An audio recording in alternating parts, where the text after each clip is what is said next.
right, y'all, I need y'all to do me a big favor.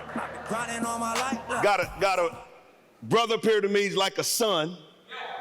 He graduates from high school on Thursday.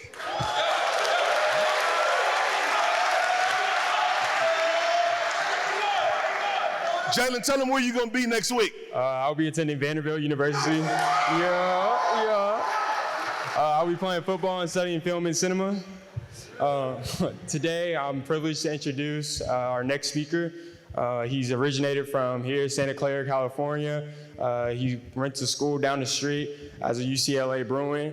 He was drafted in the 2002 NBA draft. He's a 2017 NBA World Champion. He also has this podcast called All the Smoke that talks about the in and out about basketball and many other topics. And today interviewing him will be Bobby Thompson, Associate AD at Loyola Marymount University. Please give it up for Matt Barnes. Last time that I checked, it was 5 chains on my neck. Yeah. There was no smut on my rep. Last time that I checked, I was sellers in the set. $250,000, no sweat. Last time that I checked, I'm the streets voice out west. Legendary self-made progress. Last time that I checked, first you get the money, then respect, then the power and the... Man, we in here, huh? What's up, everybody? Y'all good? Good morning, everybody. How we doing? We're doing solid. Hey, first and foremost, thank you, Matt Barnes. Thank you for joining us today. No, it was an honor to be here, man. Anytime I have an opportunity to give back to who's next, I'm get excited about that. I really want to dive right into that, right? Like the first time we spoke about the Black Student Athlete Summit, off rip, you said, how can I be a part of it? What can I do? Let me know, tap me in. Right? Why was it so important for you to be here today in front of these over 1,000 student athletes, administrators, professionals, et cetera, in college athletics? Y'all are the future, man. Y'all are the future. Whether go on to be professional athletes, you guys are going to go on to be professional in something. So if there's anything I can inspire or give you guys that maybe I messed up on or help me during my journey, that's why I want to come out here and speak to it. Got you. Matt Barnes, post-career, as well as Matt Barnes on the court, the enforcer. What are the differences? What are the similarities? I just don't get fined as much now. I get to keep my money. They used to take a lot of my money in the NBA. Really, there hasn't really been a difference, to be honest with you. And I remember a conversation I had with Kobe before he passed, and he was talking about how athletes are naturally trained to be disciplined, and that's why you're able to elevate each step along the way. And he was adamant about taking that same discipline to the business space. And he would tell me, he's like, MB, I don't want to be remembered for this last 20 years. I'm like, motherfucker, you're Kobe Bryant, what you mean? He's like, no, I want to, set the tone this next 20 years in business and show the world that's who I really am. So, he was very adamant about that. And I think, obviously everybody in here, has a little bit of athletic background. So, I went from 6 a.m. on the track or in the weight room to now, 6 a.m. getting kids ready for school, but just being able to hop on an email, and have that kind of discipline. I applied the same mentality that got me 15 years in the NBA to that mentality in business and out working people and grinding and doing my due diligence and my homework. And it's been fun, man, because I've been able to move. I was a role player in the NBA. I always knew who I was, and I think that's why I lasted so long. But I'm able to move like I was a 10-time All-Star. I'm on ESPN, I'm on Showtime, I'm on all these different ventures that I'm invested in. I'm just thinking normally guys that have my type of career don't have the opportunity or access. But, I've just been extremely blessed after basketball. Thank you. You talked about essentially the transferable skills that you gained as a student athlete and how that's parlaying over as a professional. When did that, or when does it click for you that it's like, that's that skill? Like I do have that. I did learn that before. Is it in the moment or is it in hindsight? A little bit of both. I think oftentimes, you take example like Ja Morant, who is a superstar and just kind of going through some growing pains right now. I remember being, I got in the NBA at 21. And although the NBA had put an infrastructure in to have people come talk to us and speak to us and make sure we kind of avoided those loopholes, I can only speak for myself, but I would say most of us didn't really start listening until 28, 29, 30. You know what I mean? Although I had been in the NBA for 8, 9 years at that time, I think obviously every individual is different, but it has to click for you. And I think it started clicking for me later in my 20s, once I started having kids and understanding like, man, I've already beat the odds. The average NBA career is only 3 years. You know, I'm in year 8 or 9. Luckily enough, I was able to play 15, but I think around 29 or 30 was when I started thinking about life after basketball, because I had just had my twin sons, and, you know, obviously I started stacking and preparing for life after basketball, but that's when it kind of started clicking in, where we would have these meetings where they would come speak to us at the beginning of the season. Instead of messing around on my phone, I was actually listening and taking notes and asking questions. So again, I think it kicks in for everybody different, but the sooner, the better. You mentioned Ja Morant. I was going to get into that a little later. Is he wilding, or is there more to it? I mean, I can't really speak. I can speak on 23 in the NBA, but I can't speak on 23 with 200 million.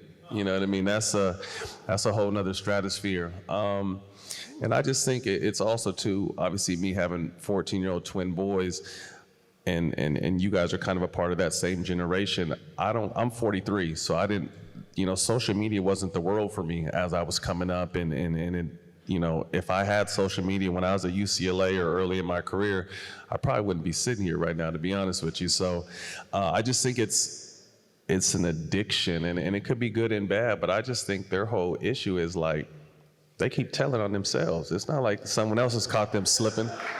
Like, they've been telling on themselves. So, you know, I hope at the end of the day, he just understands his importance for this game. I mean, he's one of, as you can see of late, you know, the majority of the MVPs have been European players. I mean, Ja Morant is one of these American players who, after Steph and LeBron and KD are gone, he's going to carry that flag, that torch, as one of the faces of the league. So I just hope sooner than later he understands, and, you know, he tightens up his circle a little bit and learn, I guess, from the second time around. You're supposed to learn from your first mistake. Hopefully he'll learn from this one, but I'm just such a huge fan of him, and I just hope he has some vets or pops or someone that could really get in his ear and just tell him, like, you got to slow down, bro, just a little bit. Respect. Matt, when did you know you were going pro? Shit, I didn't. I always thought, I mean, you can't tell any of us coming up that, you know, we're not going pro. Everyone and their parents think they're going to make professional and whatever that may be. But the actuality is 99% of us don't go pro. So if you're lucky enough to be that 1%, that's great. But in my mind, when I was at UCLA, like, I was going pro. And, you know, I left after my junior year, got hurt, came back for my senior year. Then I was drafted in the second round, and it was like a real culture shock. And then I got cut and had to play in the minor league system. And that's when it kind of really kicked in, like, nah, this is not what I worked my whole life for. And that's what I really started to realize, like, it's the work you're gonna get out of it, what you put into it. And that's when it kind of clicked for me. So once I started playing a few weeks in this minor league system, I just knew, with all due respect, I was better than that. And I just had to show that. And once I started grinding, I knew that I would be a pro. And then once I got to the pros, you know, everyone wanted to be Kobe or Mike, but those guys are, you know, gifts from the heavens. I found out early on that my strength was playing defense and being tough. And once I locked into doing that, again, I played 15 years and retired my first year into a 3-year contract. So I actually got paid for playing 17 years. So I just knew that. I remember my old coach, Doc Rivers, told our team, like, you know, each team has normally 2 stars, and then the rest are role players. Like, be a star in your role. And I think I've applied that so much to life now. You know, in business now, I'd rather be a small part of something big and instead of having a big part of nothing. You know, so I just think there's always a lane for everybody. I think just understanding your lane, and obviously while you're in your lane, you can dabble in other lanes and you know, master those as well. But, you know, normally it's always going to be a team, and everybody needs to, you know, do what they're supposed to do to make the greater good become better. You mentioned that 1% or 2% of collegiate athletes who go pro in their sport. And I think one thing we talk about a lot at this conference is essentially this idea, this phenomenon of being more than an athlete, which they all truly are. I think what gets lost in the conversation of talking about how small of a percentage go pro is those who are in the room, and there are some who are in this room who will go pro, they're now not spoken to, right? What, if you were to give any advice, any thoughts or information back to your younger self, what could you say to somebody who legitimately has a chance to go pro who's in this room? Like, what information, what should they be thinking about right now? Just, keep grinding. Keep doing what got you there. Keep learning. I think oftentimes younger people, we all went through this, and the older people in here can speak, we think we know everything. And, even at 43, I'm learning new stuff daily. But those who are blessed enough to take that next jump, and whatever profession that may be pertaining to sports, stay humble, stay hungry, and understand now there's more distractions now for athletes and people in general than there ever was. There's this instant gratification. You get on your phone and you start believing all the hype, and it's hard to say because you want to have that balance of being able to enjoy the moment, but also realizing while you're there, like, why do people scream your name? Why are you getting these NIL deals? Why are you one of the top players? Why are you going to be drafted? And when you know your why, you have to stick to that, because again, there's so many distractions out there that can get people off. I mean, look at how distracted Ja is right now. You know what I mean? Just to use an example, like, there's a ton of distractions, whether it be women, money, opportunity. There's a lot of different distractions. So just remember why you are where you are, what got you to that point, and stay humble, stay grinding, but also find that balance, because it's not all, you want to enjoy the ride. I think too often as athletes, and on my show, I always ask when we're talking to current athletes, have you had a chance to kind of look back and appreciate what you've accomplished? And we so often are on our hamster wheel that we don't appreciate what we've done. We're always, and that's probably the competitor in us, we want to get to what's next. What's next? What's the next contract? When can we win another chance? Instead of kind of, obviously having that drive is important, but also appreciate the journey, because like I said, I played 15 years and it went by like this. I'm like, damn, I'm done, huh? That's crazy. I felt like I just started. So enjoy the journey as well, definitely. Shifting gears to essentially giving back to the game. You give back to the game of basketball and sport and the athlete community in numerous ways. You're coaching your son's team. We just got our asses kicked this weekend, but yeah. You're an analyst for the Sacramento Kings. You're a commentator on ESPN. Can't not mention all the smoke, right? And all that you've done, you and Stack have done for that podcast, award-winning podcast, and even what it's growing into beyond that. Why is it important for you to give back to the game in these such diverse ways? Well, I mean, I came from nothing. My parents were functioning drug addicts, food stamps, family moving with us living with family. So it's kind of the old cliche, but I made it, and again, I knew I wasn't an NBA superstar, but I had a great run and made some good money. So I think I'm more relatable than a LeBron is, or Kobe is, or, a superstar, because again, those are gifts from God. I was a blue collar worker, and I feel like I'm more relatable. I go through a lot of the same stuff you guys go through, and it was a grind the entire time, but I loved it. So, I feel like if I'm able to, and as I spoke to earlier, the way I'm able to move post-career was like I was a star. So if I can give people gems here and there on just how I was able to overcome adversity and stick to the script and stay solid, have integrity, have morals, I always want to be able to share that. And, the funny thing about, when I coach, because I coach my twins team, who they're 8th graders now,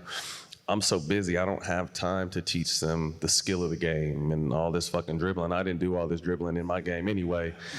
But I want to teach these young boys how to be young men. So I teach them the mental side of the game. You know what I mean? And I had a coach in Phil Jackson when I played for the Lakers that I remember, who was so good at not getting overwhelmed in the moment. Like, a team can go on an 8-10-0 run, and normally coaches are up screaming, calling timeouts, cussing people out.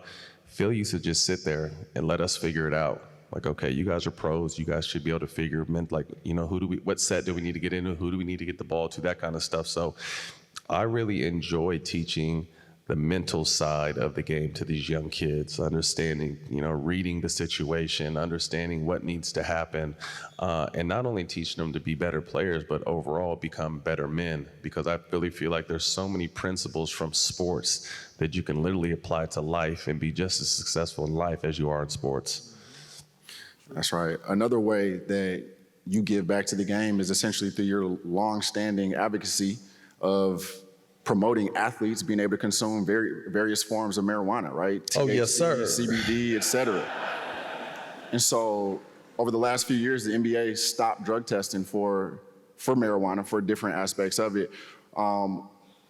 What impact do you think this has? Why is this important for the NBA, for athletes, and for other major sports leagues as well? I just think it's important because I feel like, you know, there's a piece of that plant that can help everybody, from children to our grandparents. And I think, yeah, for real, you can go ahead and clap if you want. You won't get in trouble.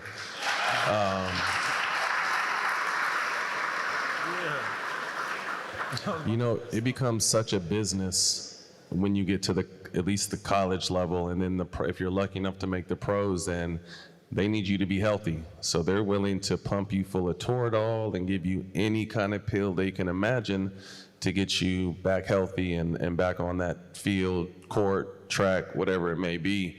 You know, I got into the cannabis space a little different. You know, my dad was a drug dealer, you know what I mean? So he did stuff across the board, and at 14 was when I first kind of got in his little stash and maybe took a little something from him.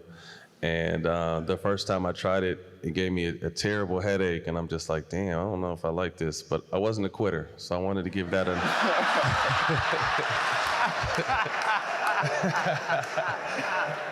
So I gave it another try, and to be honest with you, you know, even at 14 and 15, it wasn't like I was promoting it out, acting, but it gave me clarity. It allowed me to sleep. It allowed me to focus, and I liked that part about it. So I was someone who smoked through high school, through UCLA, and through my entire career, and I was really, you know, to be honest with you, I was risking a lot. You know, I was risking my career literally to do it. But on the flip side, I was someone who would get a stomachache from a simple Vicodin. Like my stomach couldn't handle it. So anytime, and I was one of those players that, you know, I was a football player that played basketball. So I tried to play through everything. So, you know, they would try to give me these packs to make, oh, you got to take this to make this pain go away and this swelling go away. Like, knowing that all that thing is doing is, you know, masking one problem and causing another internal problem. Plus, you know, I mean, you say what you want, we're in an opioid epidemic still. You know, people are dying by the thousands from opioids. So, you know, I just really fought hard. I retired in 2017 after I won a championship with the Warriors. And, you know, I would really try to become a shield for my brothers in the league. So myself and my brother Al Harrington, we started taking trips to New York to talk to the NBA and to the NBPA and kind of really push this new idea of cannabis being a positive thing as long as it's managed correctly for professional athletes. So we continue to push. They started doing their own research. And then there was obviously medical research that was, because back in the day, the government only funded the negative research for cannabis. So that's why it was always, you know, a gateway drug and thugs, and you're going to be just a piece of shit if you smoked, which it just wasn't true.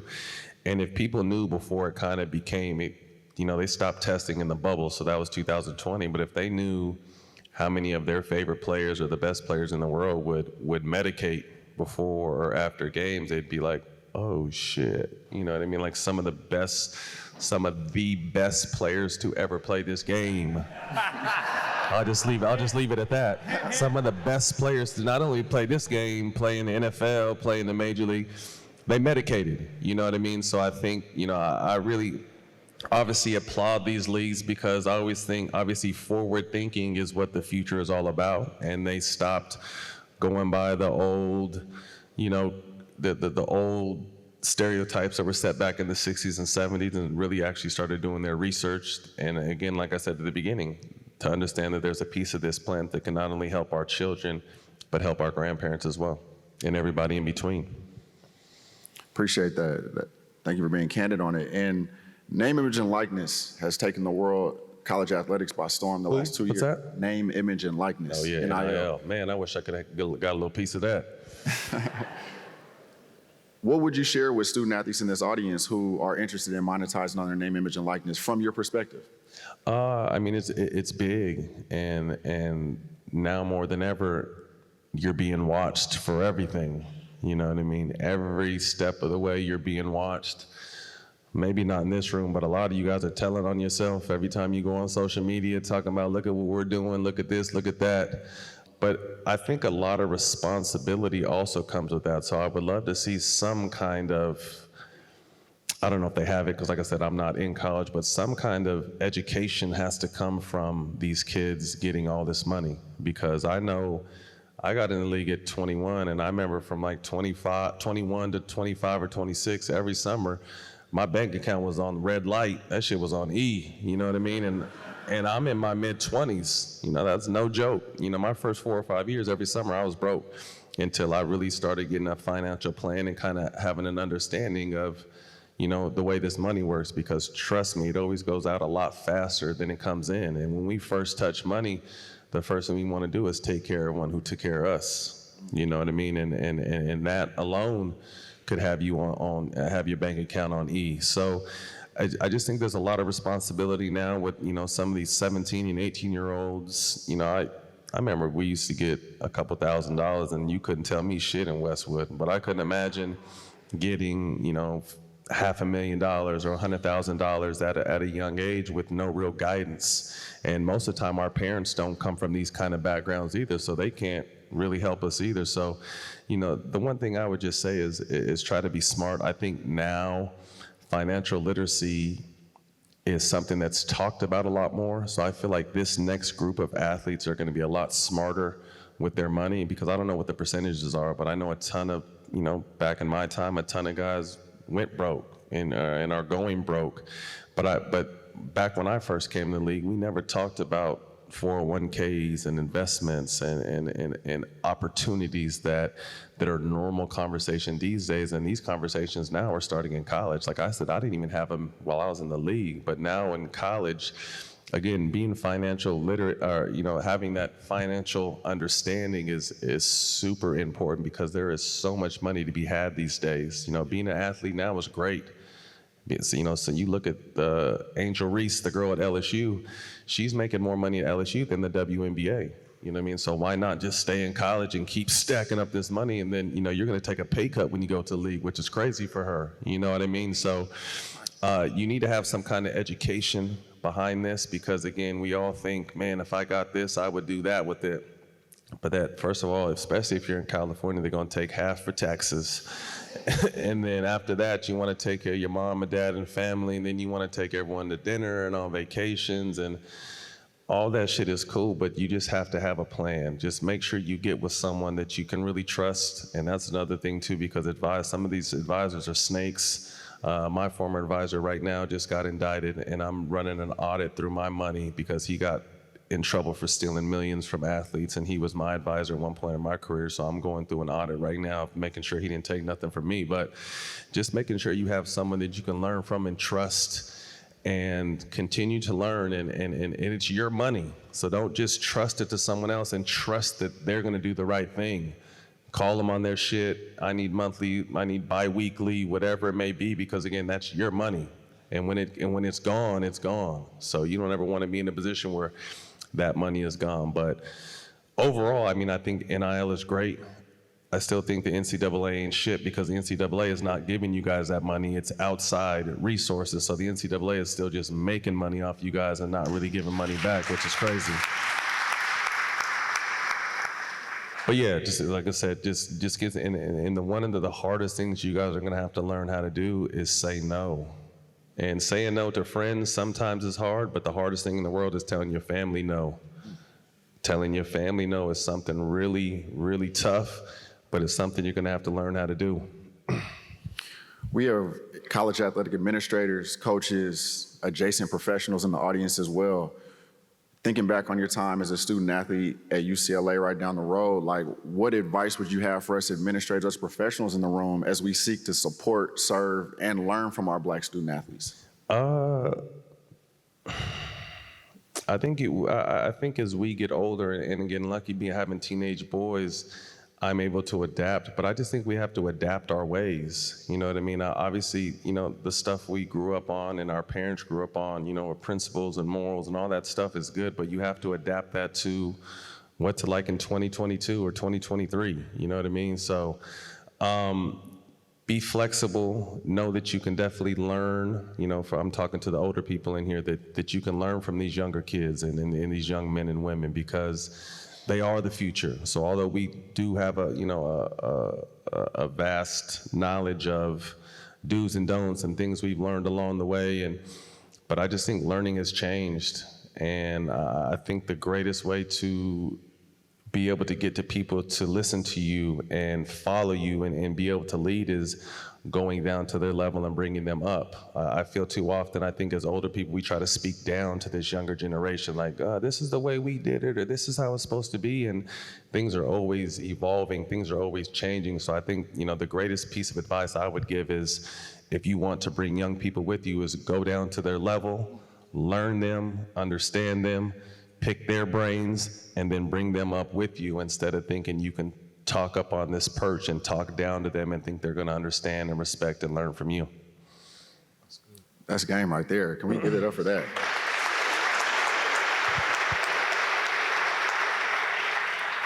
Some quick hitters, Matt. Somebody just... Oh, you stole some shit from my show, huh? That's what you got for me. So just first thing that comes to mind, right? When you think of the best basketball players, whoever laced them up, give us your top 5 in order. Oh, in order? Whoa. I'm gonna go Michael Jordan. Then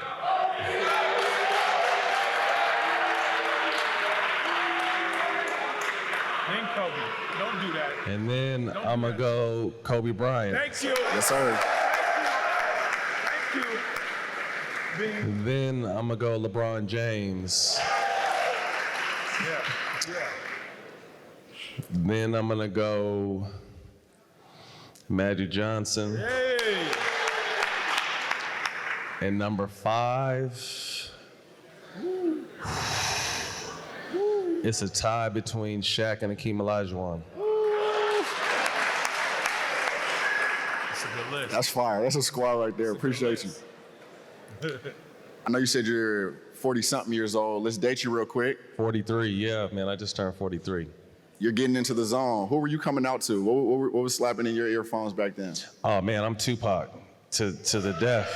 Tupac was a huge inspiration for me, and then I think for the next generation, after that it was Nipsey. Huge fan of Nipsey and what he was about, and watching his growth, because I got a chance to meet Nip in 2009 when I first came to when I first came back to LA, and got a chance to know him and meet him, and used to actually move around with him a little bit when he would go to shows, and just to see his evolution and what he was on, and his intelligence and the way he put the community on and the business. And I mean, that's where we met. We met at LMU because they're teaching, you know, a Nipsey class over at LMU. So I would say Pac and Nip for sure.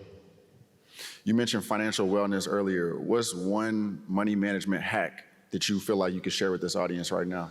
Oh, man. Put money away, and then once you do get investing, once you start to get in this investing world, only invest what you're comfortable with losing. Only invest what you're comfortable with losing. Oh, it could be the greatest investment opportunity ever, and whatever amount of money you're okay with putting in there, be okay with losing. Because often, unfortunately, a lot of this stuff fails. Now, that's not to say some of it's not going to, but you got to be okay with whatever you're investing, be okay with losing that. What's your proudest off-court moment? My kids. I got 3 beautiful boys and then 3 bonus babies, so we got the Black Brady family. So we're actually, it's supposed to be a secret, but we're gonna do a reality show with Jamie Foxx, and he's actually doing a lot better right now. So we're doing a reality show. That's big time. Yeah. Black Brady. So, yeah. So we're gonna do a reality show with Jamie Foxx's company about our crazy ass family. So stay tuned for that. That's dope. That's dope. Proudest on-court moment. I just think my longevity, my career was a grind. I got a chance to play with a lot of amazing players, from Allen Iverson to Shaq to Kobe to KD to Steph to Chris Paul to Blake. I just think the opportunity that second round pick got cut, but wasn't satisfied with that, and grinded 15 years out of that is probably my proudest moment. Thank you. What responsibility, if any, do athletes, specifically Black athletes, have to use their platforms for good? Well, I think it again, to each his own, but I think as long as you're comfortable with it, just understand how many people are watching you guys day in, day out that are younger than you and even older than you. Like I said, I'm always learning from this younger generation, but particularly for the kids that are gonna come after you guys, I think it's a huge responsibility to show them the way, because now there's so many more distractions, as I said earlier, than there's ever been, and everyone always needs a little help. So I think it's a huge responsibility if you're comfortable enough to do it. Thank you, Matt. I have one more question for you.